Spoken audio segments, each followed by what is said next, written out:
That's right. The objective drives the strategy drives the tactics. If the objective is 15,000, that's one set of strategies and one set of tactics. If the objective is 150,000, that's an entirely different strategy. If the objective is 1.5 million, that's an entirely different strategy. Have you ever heard the phrase becoming the best version of yourself? Yeah, me too. But what does that even mean, and how do we become that person? I'm here to help you navigate through those questions and come up with actionable steps in order for you to live your best life. We've got to discover what we want. We've got to figure out a plan on how to get there, and then we have to go. We can't just sit and wait any longer. Life won't wait on us. So come join me on this constant journey to become the best version of yourself and to find your best you. I'll see you on the other side.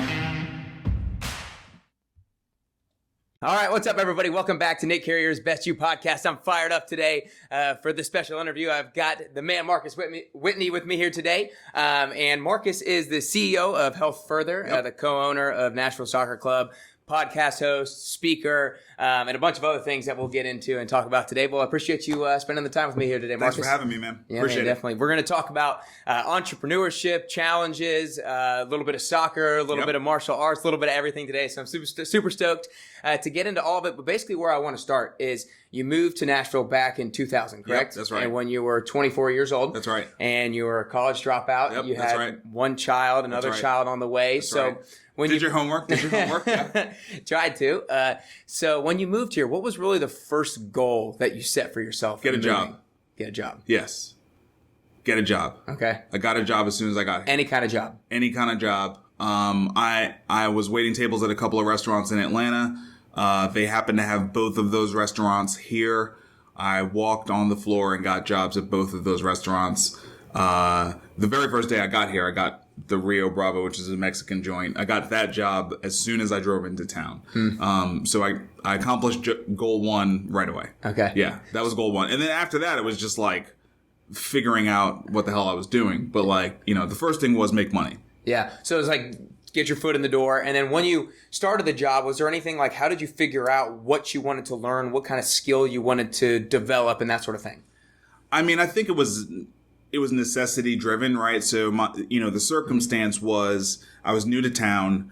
I didn't have credentials, right? And I needed to find a way to make more money than I was making more consistently with the talents that I had. And so that sort of set of circumstances led me to think about computer programming. And I think also the timing, because it was the year 2000, there was a whole bunch of talk about Y2K. The internet was just starting to like make sense to people. Mm-hmm. And so it was the combination of all of those circumstances that led me to, hey, I think I'll do computer programming. I mean, I definitely was not like, I'm going to start a business, right, and be a business guy in this town where I know nobody. So I like you said, it came out of a level of necessity, right? For sure. Because I think that's really important, because I think a lot of people, especially if you grow up relatively fortunate, you don't ever have that necessary level of necessity. So talk about maybe the importance of having that extra push in order to try something you maybe wouldn't have tried if you didn't have that necessity level.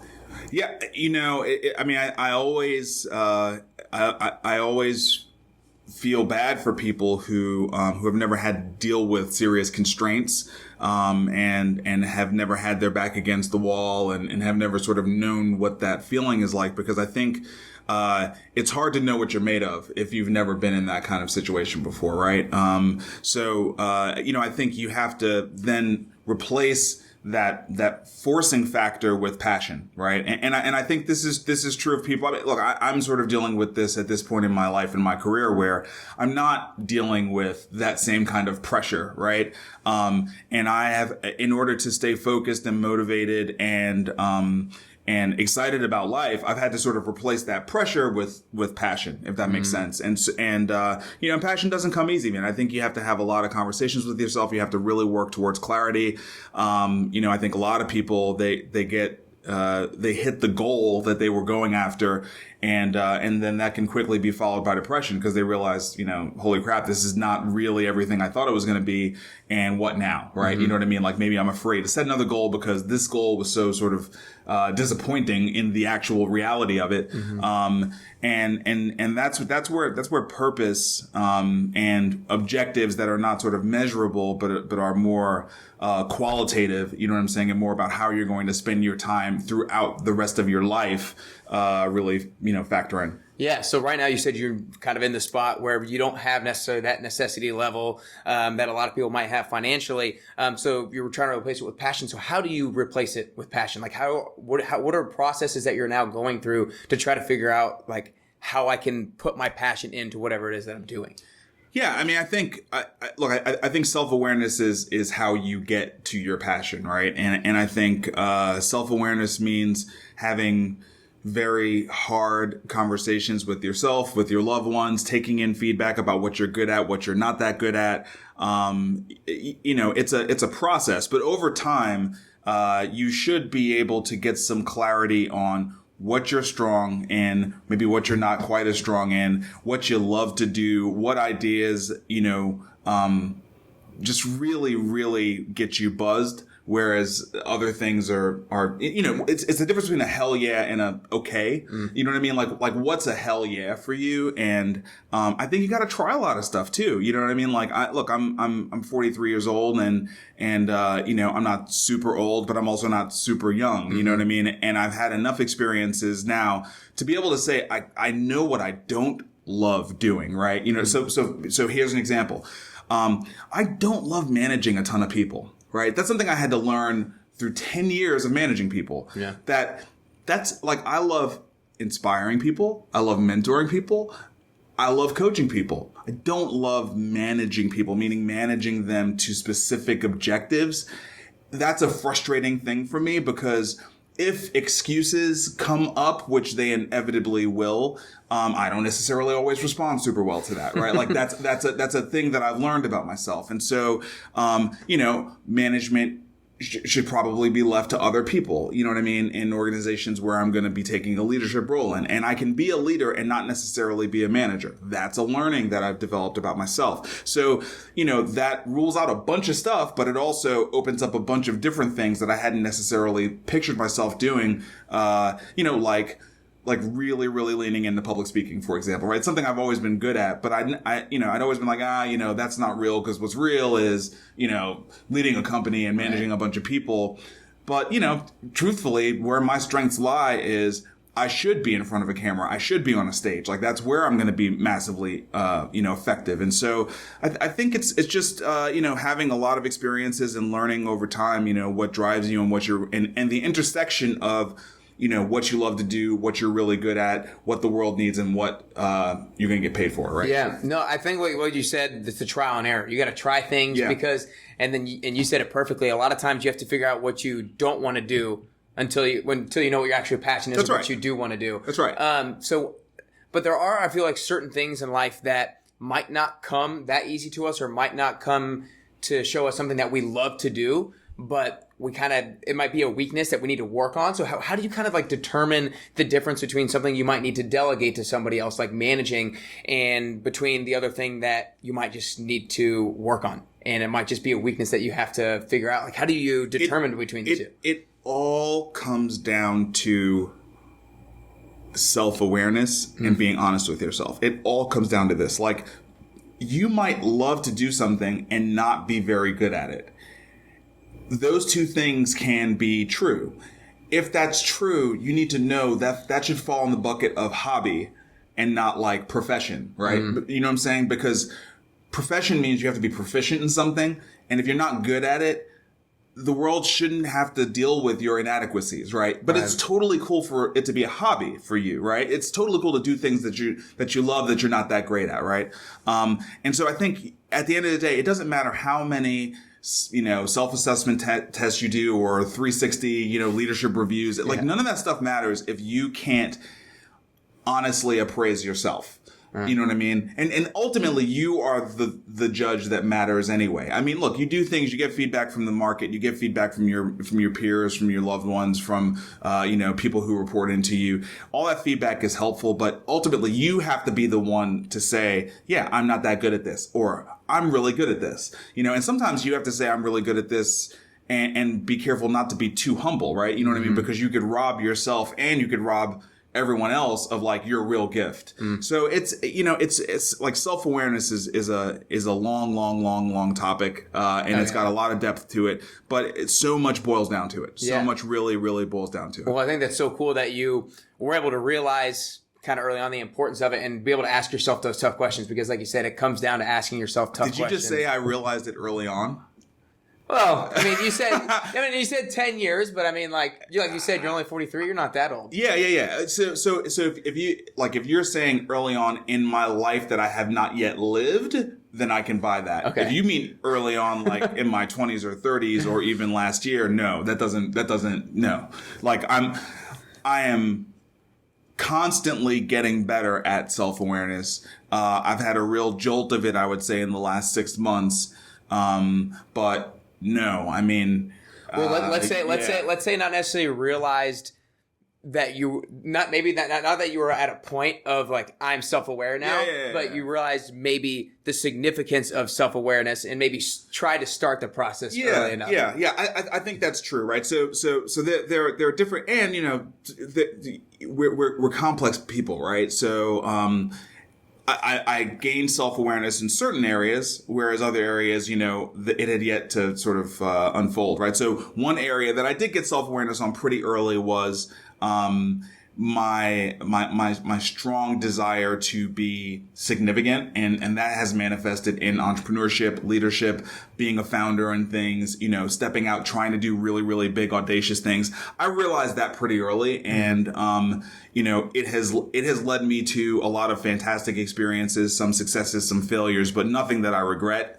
And ultimately, I think is the path I'm going to take for the rest of my life. So that would be one area of self-awareness where I would say, yeah, like that was great. I realized early on, I don't need to be someone's employee. Like I won't be happy. They won't be happy with me. But within that, there has been so much that I have learned and I'm continuing to learn. Okay. You know what I mean? Yeah, definitely. So you realized that you wanted to be significant and be an entrepreneur. So let's talk about that a little bit. Yeah. You, after spending 4 years at Emma, as the chief architect there. Yeah, I led technology. Okay, basically. Cool. Yeah. Awesome. You left there. What do you think was like the most important thing, skill, or lesson that you learned there that gave you the confidence to go into entrepreneurship? Probably the thing that I developed there was a ridiculous work ethic.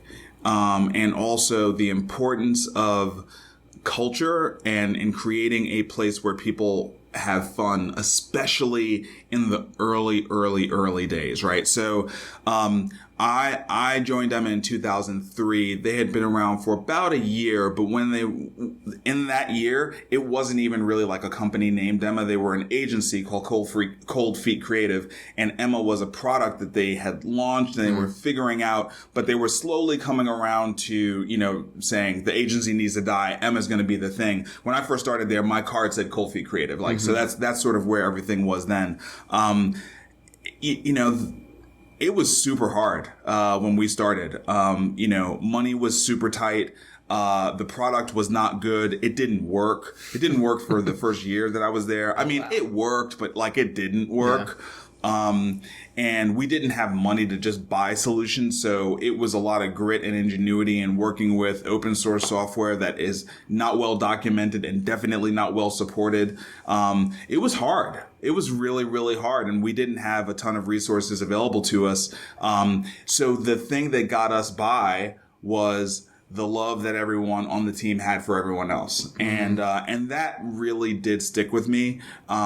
It was something that I think in every venture that I've done since, at least in like that first year of it, I've implemented, right? Which is just this importance of the people that are working on it, getting along and really kind of creating a family. Now, what I didn't get a whole lot of was I didn't get a whole lot of what to do next. And I kind of consistently had challenges there. You know what I mean? Like getting out of that family phase into the, okay, we're a real company. Now what do we do? It's not all about love. It's about merit and talent. That's a difficult transition for early stage companies to go through. I've now been through it several times, and it's always really, really difficult. I think now I go into it much more knowledgeable about sort of the inevitability of that transition. And so I think I'll be better the next time I do something like that. But yeah, those are the kinds of things that I learned.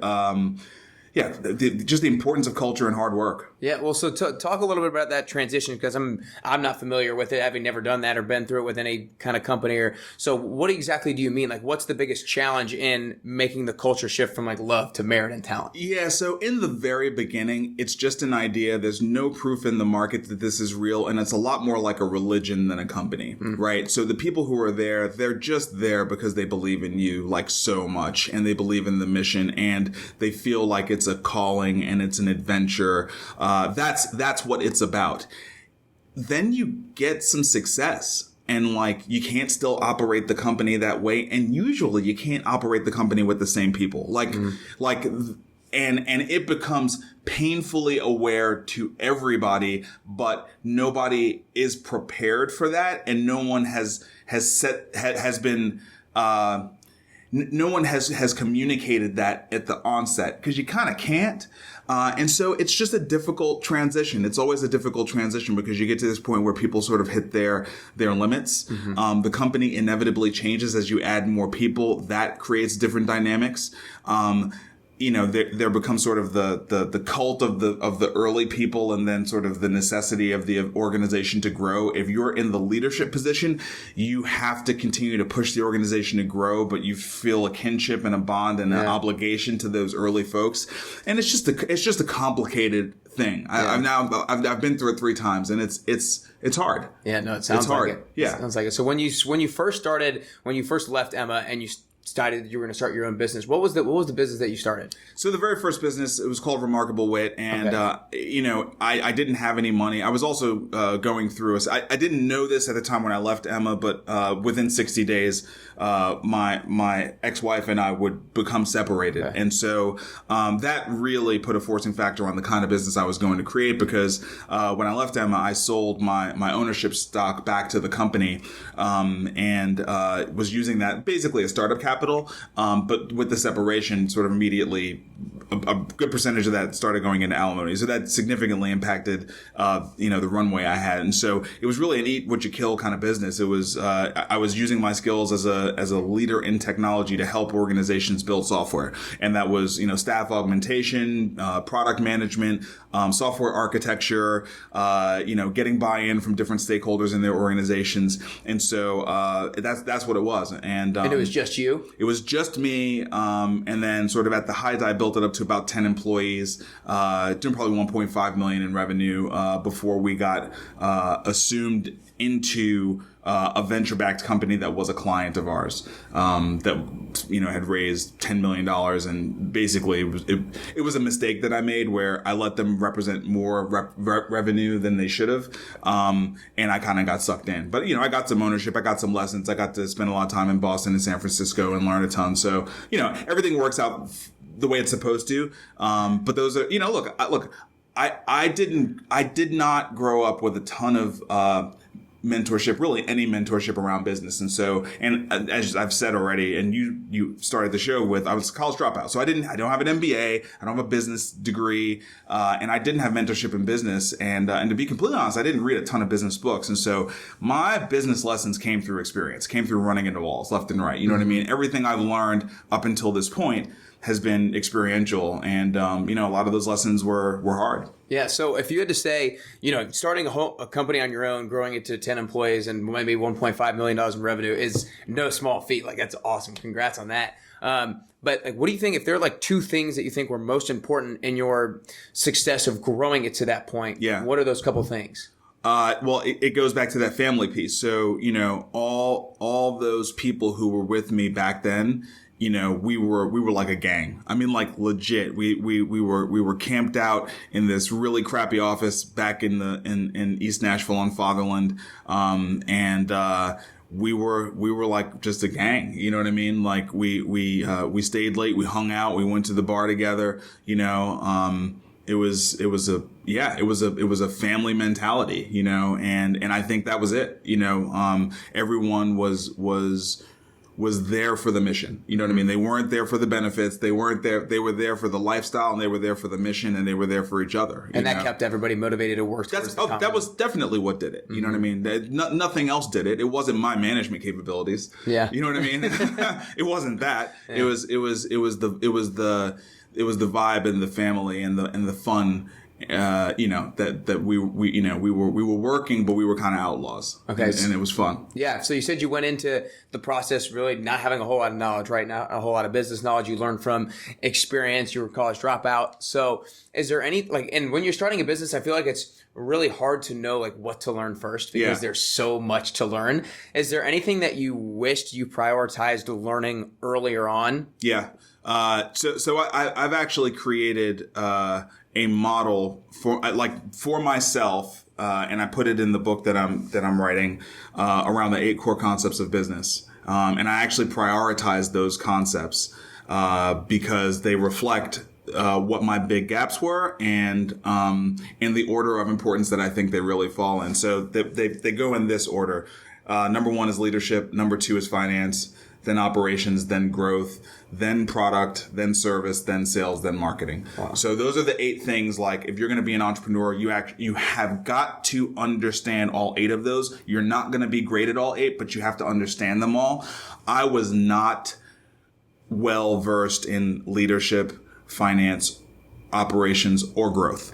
I understood product, service, sales, and marketing pretty good. I did not understand the first 4 core concepts, which is all sort of the internal stuff, and that's where you implode, right? The last 4 is everything you do out in the market, right? You create a product, you serve your customer, you sell it, and you market and you brand, and that part most people get.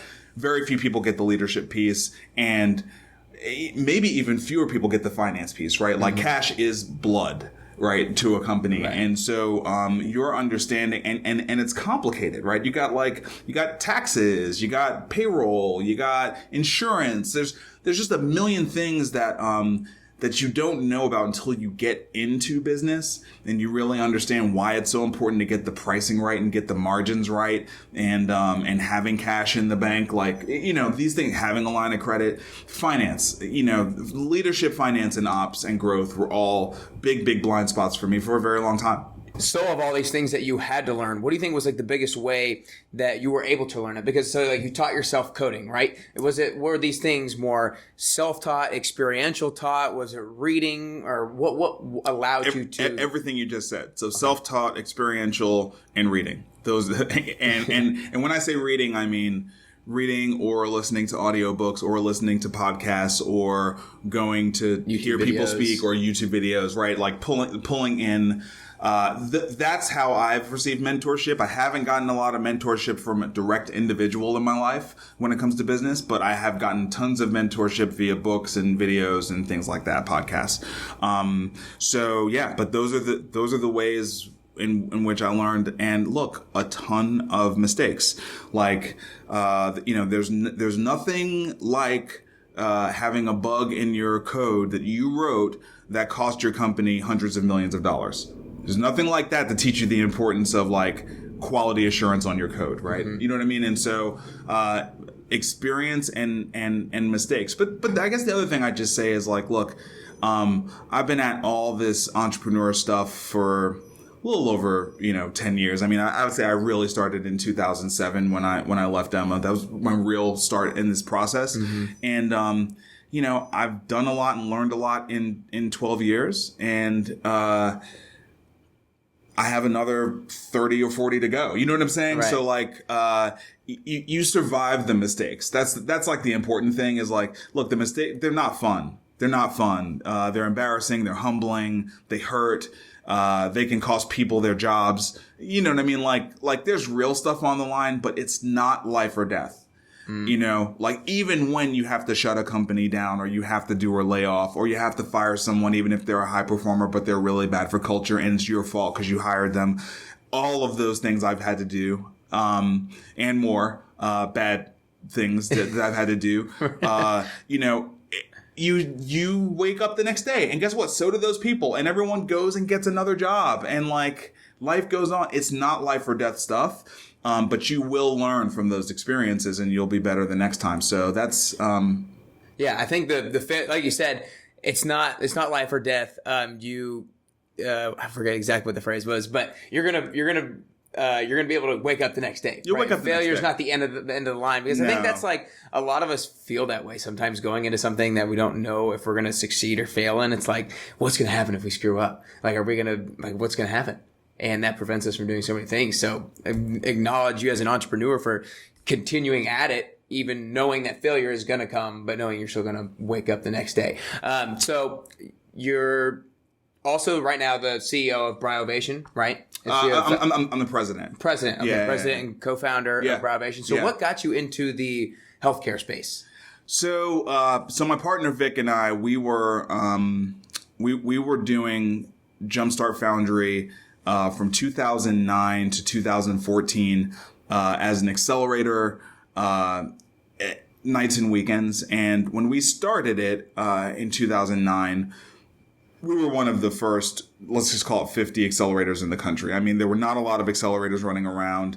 Now there are thousands, they're everywhere, but that was not the case 10 years ago. And so we were getting deal flow from all over the world when we first started. Wow. It was super fun. But it did not take long for it to go from us being one of 50 to one of thousands. And it took 5 years, basically. And so through that process, we learned a lot. We did not invest a lot of money into the companies that we invested in as an accelerator. Back then, the standards were you would invest $15,000 and you'd get 7% equity. That was the standard set of investment terms for accelerators back then. They've now swung wildly all over the place to like no cash and no equity to we'll give you a grant to like, we'll give you $1 million. I mean, it's very, very big swing now. But yeah, in 2014, we realized that the market had changed a lot. We couldn't just do the same terms and like continue to survive. We also felt like we had learned a lot and we enjoyed working together, and we wanted to no longer do nights and weekends. We wanted to like make this a full-time business that we did together.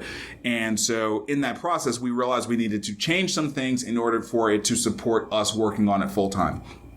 One of the things was changing our investment terms from $15,000 per company to $150,000 per company. And that is a big jump, 10x. But that made it real. Okay. That alone sort of changed the dynamic of everything. Just that one decision. The next decision was just a recognition that we're in Nashville, and while Nashville is a great place to start a business, and there's great culture here, and it's a great place to raise a family, and it's a fun place to live. All these are like great things. It is not one of the top tech environments in the country. It's just not. Right. And so, we were not going to be the most successful early stage venture fund if we were just doing technology companies. And so we had to say, what is our advantage geographically, right? Like, where can we be stronger than everybody else because we're in Nashville, as opposed to, just being a me too? And healthcare was the answer. Healthcare is far and away the largest market industry here in Nashville.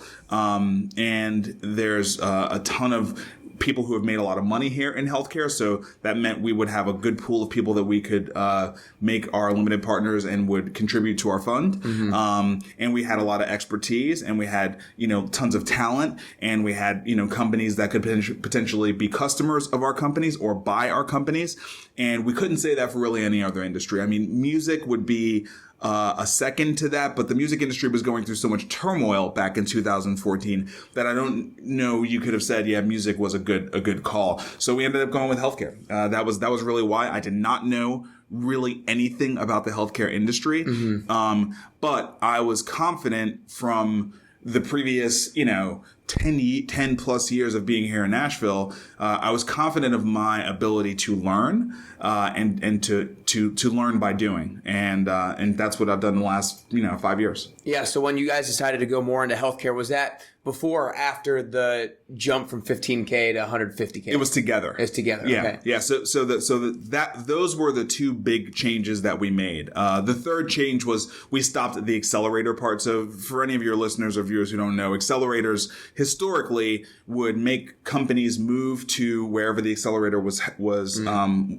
housed, Right. and you'd be there for 12 to 14 weeks, and you go through a bunch of different classes, and they have like mentor nights and a bunch of different activities. And we did that from 2010 to 2014. That was the kind of program we ran.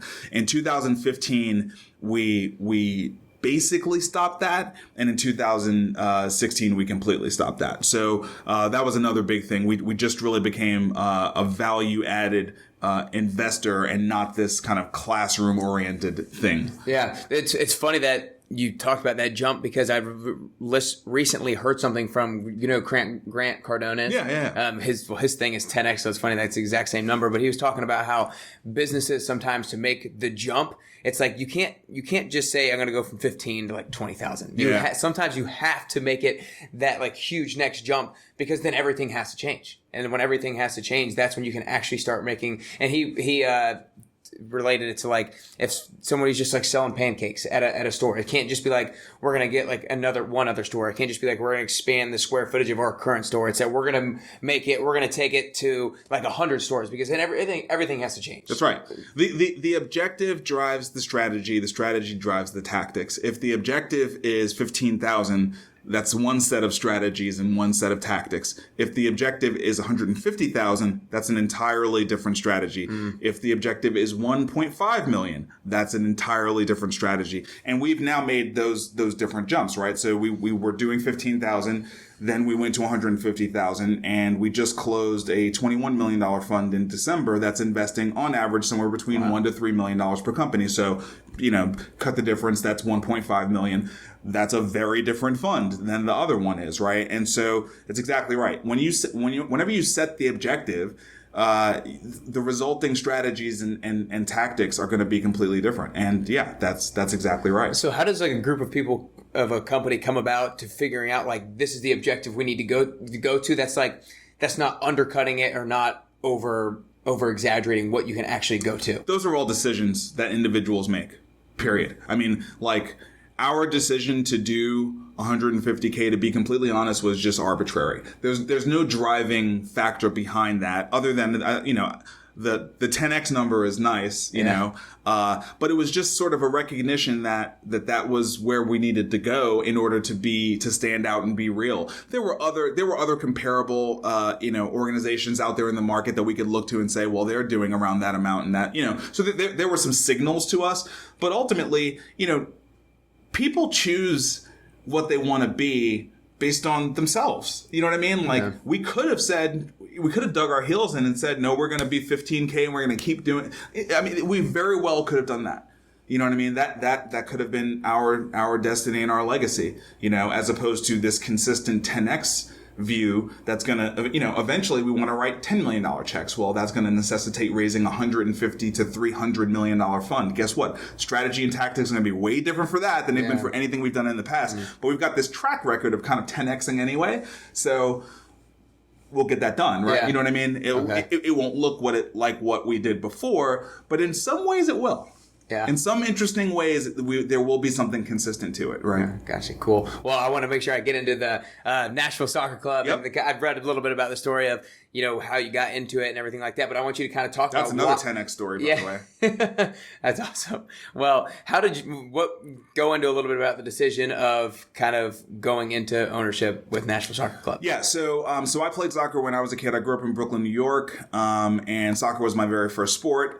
So I had a lot of, childhood fondness for the sport. But to be completely honest, when I grew up, they were not showing soccer on TV. And so by the time I got to high school, I was shifted, like literally the coaches conspired between soccer coaches and football coaches to shift me from soccer to football. Oh, wow. I ended up playing defensive end and loved it, but I sort of lost my connection to the sport. Fast forward to 2013. And, I was just working my ass off, traveling all over the place. And, my kids were still here. And I just felt like I did not have connectivity to them. And also I didn't have anything that was just like fun in my life. Like my life, it just wasn't really very fun right then. And so I had a friend that I met through business who, he was a fan of Manchester United. And so he and I just started like watching soccer games, in my search for fun. And I was like, man, the sport has come a long way, since when I've last followed. And I was like, I should pick up a team, but, I didn't want to pick Manchester United. So I ended up choosing Tottenham Hotspur. And so that gave us a little rivalry. And then I started, when I was in town, I was like, I wonder if there are people who are here in Nashville who watch soccer. And then I found, this group of people who watched it. And then I started bringing my kids to those games. And so it really started as just sort of a way for me to have fun and for me to reconnect with my kids and to have something for us to sort of celebrate. And the timing of that was interesting because, in 2014, Nashville Football Club started because the Metros had previously folded. That was the local soccer team, and they had been around for 19 years. But they folded. It was just a hard ecosystem, hard environment, hard at the time. So the Metros folded. It created a gap in the market. And this guy, Chris Jones, using Twitter, started a new community-owned soccer team called Nashville Football Club. Right. And I saw it on Twitter. I thought it was super cool. I became one of the first 100 paying members, and it was just sort of a thing. I was like, okay, this is super cool. But I would talk to Chris via email and via social media about what he was doing, and him and the group of folks who really sort of stood the thing up in the first year did an incredible job. I mean, it went from some tweets and a meetup in a bar to they acquired a franchise in the 4th division of soccer, which is 100% amateur. And then they put a team together. They got a sponsor. They fielded the team. They made it to the playoffs in the very first season. It was like, they had 1,000, 2,000 people coming out to the games. It was like incredible what they had done in that first year. And so, I was traveling a lot, so I didn't get to go to a lot of the games, but I did go to some games at the end of the season. And I was like, this is unbelievable, man, what you guys have done. And Chris, at the end of the season was like, hey man, I'd love to take you out to lunch and just talk to you about like the future of the organization. And so we went to lunch and he was like, dude, this thing has been magic. It's been lightning in a bottle, but like we need help like getting this thing together. And, would you be willing, and I guess he had just known me from sort of the entrepreneurial world in Nashville. And I guess just decided I could be helpful. And I was grateful that he did. And so, over a couple of conversations, I joined the board, became the chairman of the club. And then, no sooner than that happened did all of this chatter around professional soccer in Nashville started. But we were the established brand with the established supporter group with the momentum at the time. But we were a nonprofit, which means we were not positioned to be a pro team. And we had a problem because we had already created this community ownership model, which was awesome, but it was a problem because it could have been the thing that would have stopped us from being able to go pro. And so really, I would say if I had a contribution, it was navigating that process with the board of the community-owned team into an agreement that we would keep the spirit, keep the name, but move into the professional ranks. And I held an investor interest meeting, and that's where I met David Dill, who was then the president of LifePoint Health, is now the CEO. And over many conversations, David agreed to become the majority investor behind the USL franchise. And then no sooner than we did that, then the whole MLS thing happened, and then we started having conversations with John, and then we put those things together, and it's just sort of a whirlwind, man. It's incredible that next year we're gonna field, a Major League Soccer team, and really, it's been 5 years. It happened in 5 years. Dude, that is crazy. An amazing story. Crazy. It's so you probably don't even realize how amazing it is because you lived it. But it's so you just did it because you just were trying to figure out something you were passionate about. You just kind of started going. Yeah, dude. It was not I did not have these visions of being an owner of a professional soccer team. That was not where it started. It literally started because I was overworked and I needed something to do with my kids, and I wanted something in sports, and it started with Tottenham Hotspur and the English Premier League. It didn't start with Nashville Football Club, now Nashville Soccer Club. It started with me reigniting a passion for the sport. And yeah, so no, I was not thinking about owning a professional soccer team, you know. And look, honestly, like it was hard. Like as at playing that role. First of all, when I came on the board to become the chairman, I was kind of an unknown entity, and I had to earn the trust of a whole bunch of people who were like, dude, you weren't here at all for the first year, and now you just sort of swing in, and now you're the chairman. What the hell is going on here, right? So there was this whole period where I had to like earn the trust of a bunch of people. I wasn't 100% successful, but I would call it 95% successful. And then there was a lot of difficulty around the transition into the pros. And I was asked by David to join the ownership group. He asked me to join. He just felt that I had a lot of connective tissue and a lot of understanding about the culture and about the supporters, and about what we needed to do as an organization. And I don't think he felt all that comfortable doing it without me being on board. And so, but that was a hard thing to explain to people, right? That I needed to move from the nonprofit side of things into the for-profit side of things, actually, for it to happen. That was a hard thing to communicate. It's now over, and like nobody thinks about it anymore. But at the time, like when I go back and think about that was difficult. There's a lot of like conflicted feelings about that. So you talked about how you had to build trust, and I kind of, right when you said that, I'm going back to how the biggest lesson you learned about like at Emma is being around a culture of people who are all for each other. So talk about how you go about building that trust of a group of people, or how you or maybe as an entrepreneur, how you enroll people in your vision for what you see moving forward. I think it's narrative, and then I think it's doing what you say, right? So, don't lie to people. Like if you're saying, so let's just take this as an example. There was no possible way that the nonprofit could be the owner of the for-profit franchise. There was no way. But we did find a way for the nonprofit to continue on as what's called a supporter's trust, and for us to, to grant that supporter's trust and equity stake in the USL team, to continue the narrative of this being a team for the community, right? Like we were able to find a way to do that. And it wasn't a typical thing that was happening. Most owners in the pros were not doing something like that. We did it because we meant it when we said we wanted to continue the narrative, and we wanted to continue the legacy of what had been created by this community, right? So I think that's it. I think you have to come up with a narrative that is authentic and real, and then you have to do the things that you say in the narrative, right? Mm-hmm. And I think when you do that enough, people say, okay, you said this and then you did this. You said this and then you did this, and we didn't get 100% of it right, but if the intent is right, you'll get most of it right. Yeah. If the intent is right, you'll get most of it right. And that's what people are looking for. They're looking for consistency. Yeah. So I think what I'm hearing is like kind of being aware enough to figure out what other people in an organization or on a team are kind of looking for, and find something that they're going to rally around and support. Yeah. And understanding what they care about, right? Mm-hmm. I mean, like, they're the hero in the story, not you.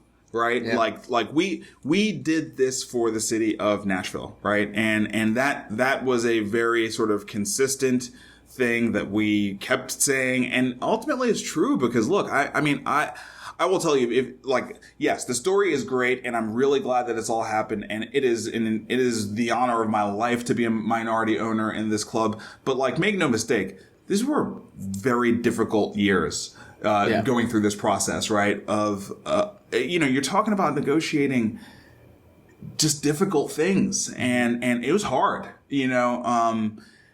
So, I just think, people just need to understand that nothing is as awesome as it looks on the outside, right? Everything's hard. Yeah. Everything's hard, and you have to have a real purpose behind it in order to get through it. Our purpose was, we had a vision of this city being unified by having a professional soccer team, and we're not there yet, but we're on our way to realizing that vision. And that vision and that purpose was worth the painful crap that we all went through. Everybody went through, John on down, like nobody, like if you check the, sort of the history of dealing, the things we had to go through with council, like, look, this was not the easiest process in the world, right? But we had a purpose. We had an aligned vision. And I think that's the thing. Yeah. That's for anything. Yeah, I've really always heard that, you have to have a why, you have to have a purpose behind something to be able to get you through those challenges. So I think that's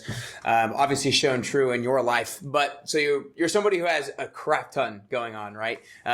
You, like you said, you are the president of Briovation. You got a lot of things going on. You're one of the co-owners of Nashville Soccer Club. And I'm really always interested in people who have so much going on and how you prioritize things and how you focus on whatever it is that you're doing at that time. So what are maybe some different tools or strategies that you do on like a daily or weekly basis to prioritize the different things that you have going on and how you focus on those things when you're doing them?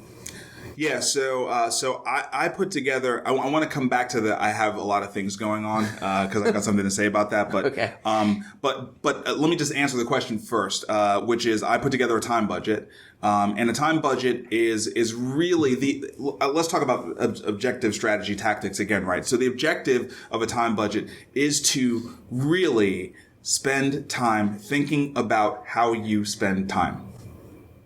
That's it, right? And I think a lot of people feel out of control because they don't carve out the time to think about how they spend their time. So it's a little meta, right? But it is something that I have developed as a practice, and it may be one of the most consistent practices I've developed over the last 20 years. Wow. Is spending a lot of time in my calendar. Just a ton of time in my calendar, and not just booking appointments and checking for conflicts, but looking at the categories of time, right? And how I'm spending my time, and does my calendar reflect my ambitions? Does it reflect my priorities? Does it leave me vulnerable for not getting enough sleep, not eating well, not exercising, not spending enough time with my loved ones? So all of those things. And so that's the approach that I take. Now, you talked about having a lot going on. That's true. But interestingly enough, I think one of the things that a lot of people don't take into account or don't think about is what I really do is I'm a founder, right? And so I'm like the 0 to 45 miles per hour person, right?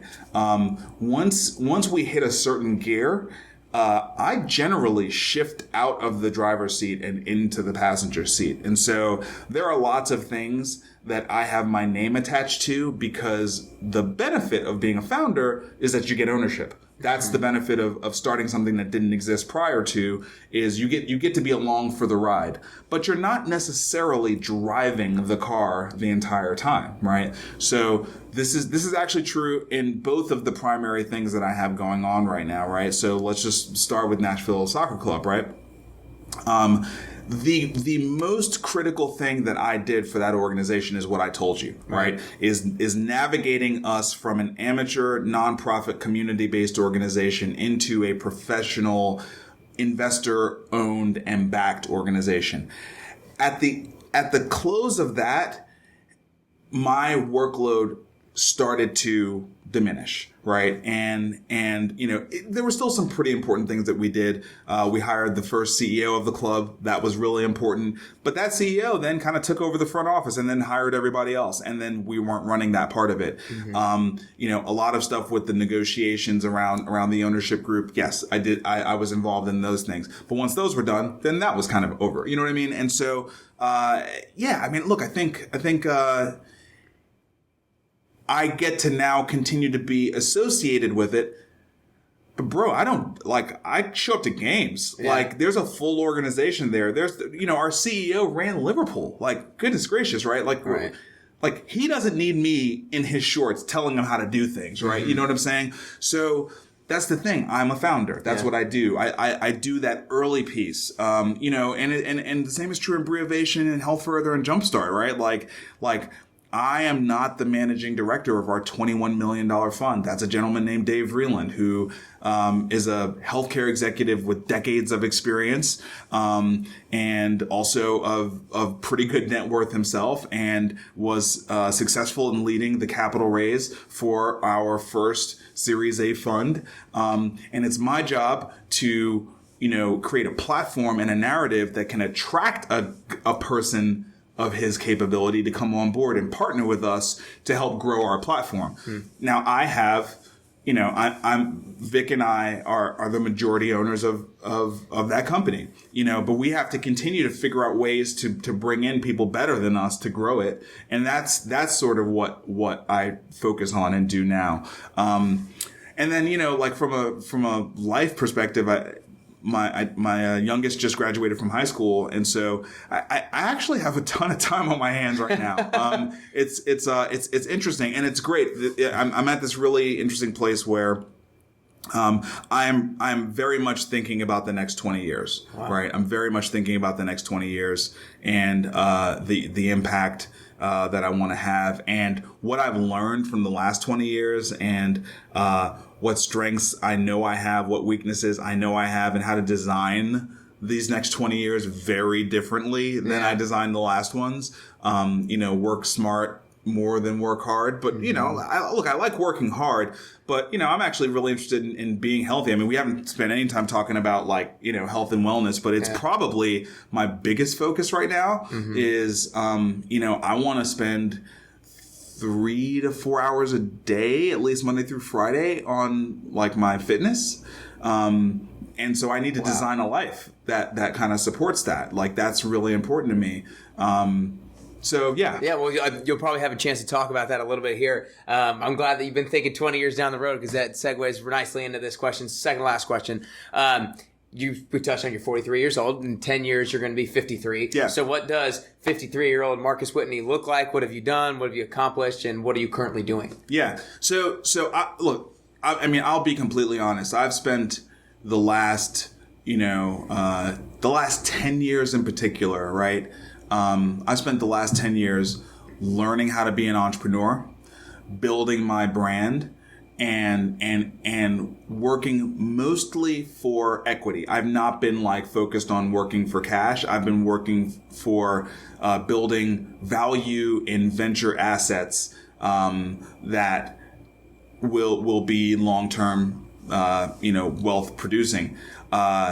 I feel pretty good about what I've done over the last 10 years in that category. Yeah. I think I'm in pretty good shape there. So I really don't I just want to continue to grow those assets that I already have. So I'm not really looking to do a ton more of that. I'm actually much more interested in optimizing my short and midterm cash. So the businesses that I end up designing going forward are going to have a very different design. They probably won't be as capital intensive as what I've sort of done so far. And they'll be focused more on cash generation. So that's one thing. I think the other thing is, at 43, a lot of stuff in your 40s, a lot of stuff starts happening to your body. And I think this is the reason why I want to spend 3 to 4 hours a day, Monday through Friday, on my body is because I think this is the inflection point that will decide what my 60s, 70s, and 80s are going to be like. And I'm just assuming that I'm going to live that long, right? So, if I have my most athletic years and I focus on hard things like mobility, endurance, that nobody wants to do. If I do those things now and build them into sustainable habits now, I think I'll have an incredible quality of life in my 60s, 70s, and 80s. Yeah. And to be quite honest, this is something that I've learned from the healthcare industry, right? The healthcare industry is scary, man. We call it the silver tsunami, which is basically all of these people that are 65 and older, senior citizens, and how much they're going to cost the healthcare system and the poor health that they're in, generally speaking, and all the societal assumptions around what your quality of life is supposed to be at that age. And I just realized there's no conventions out there that are guiding people to think they can be super fit in their 60s, 70s, and 80s. But I know that you can, right? And so I'm trying to optimize for that, right? I'm trying to optimize for a long, healthy life, and that's a big part of I want to be stronger and more fit at 53 than I am right now. That's sort of a big objective for me, right? And then I think look, I want to inspire. I've drafted a purpose statement for myself. that we'll see how long it lasts, but it resonates today. Which is to inspire good people to develop their self-efficacy. Self-efficacy is a fancy word for believing in their ability to achieve goals, which I really find as like the thing that I am most passionate about. And when I say passionate, I mean it is the thing that most annoys me. Like when I meet someone and they are beating themselves up, that is really frustrating for me. I just because I know what humans are capable of, but man, narrative is a big deal. You know what I mean? The story we have and the conversation we have running around in our head is a big deal. And so, I'm trying to live a life and that will inspire other people. That's my goal in doing this show or doing any of these shows, right? Is to, hopefully inspire someone to believe in themselves more and to know that they can accomplish more than they even think they can. Yeah, well, I love those priorities that you have moving forward, and there's a lot we unfortunately didn't get to touch on health and wellness, some of your own podcasts. Sure.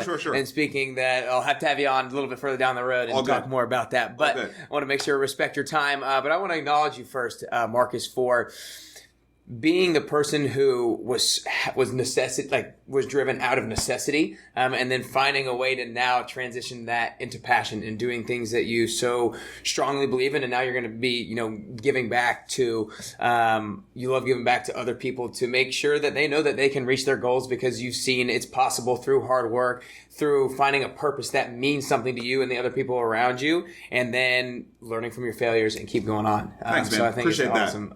But the last question that I want to ask you is, the podcast is called The Best You Podcast. I believe that we're all on a constant journey to chase down the best version of ourselves. I don't think we're actually ever there to that best version. Maybe on the last day, hopefully we got close enough.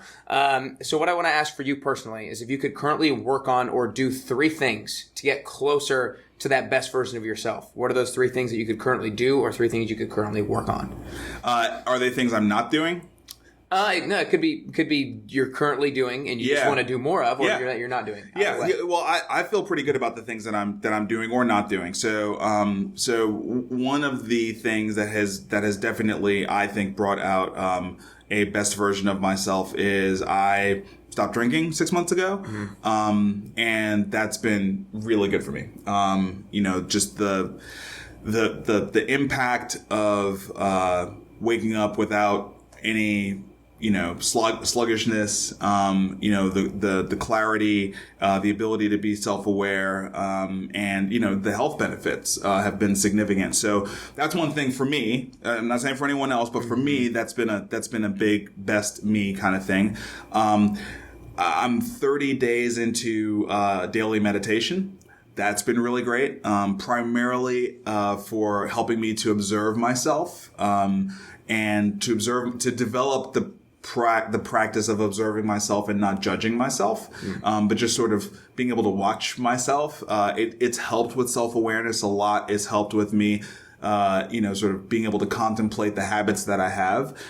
So that's a real big one. And then I'd say the third one that I really want to work more on. I've started down this path, but I want to work more on is nutrition. I think garbage in, garbage out, right? And what we put in our bodies is massively important. And I think I've come a long way on this. And we had talked a little bit before the show started about intermittent fasting, which I think has been incredible for me, and not eating meat Monday through Friday. It's probably the one thing I'm thinking most about right now because I'm not super satisfied with my current, my current practice, my habits around nutrition. So that's probably the third one that I really want to work more on is nutrition. So look, for me, man, wellness basically translates into all the other things. It basically drives how I show up in the world in all these other areas. And so, maybe 10 years ago, I would have said nothing about wellness. It would have been all about, entrepreneurship and code or revenue or whatever. And, I'm now at this point in my life where I understand sort of the driving force behind success. And it's well-being, you know what I mean? Like it's taking care of the machine, right? And if I keep the machine highly tuned, I'm gonna perform well. That's not the problem, right? I've been performing well, completely not taking care of myself, right? So imagine what I can do with all this experience and means and time if I'm actually taking care of myself. So that is for me my complete focus, well-being. Wow, that's awesome. The only way you can produce is if you have the capability to produce, right? Totally, man. Look, I'm now old enough to have seen people be massively successful and die from heart attacks.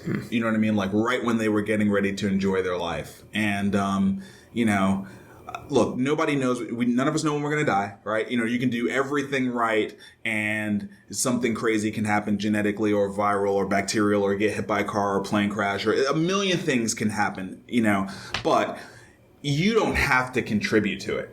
You know what I mean? Yeah. A million things can happen, but you don't have to be a contributing factor to it. And, that's...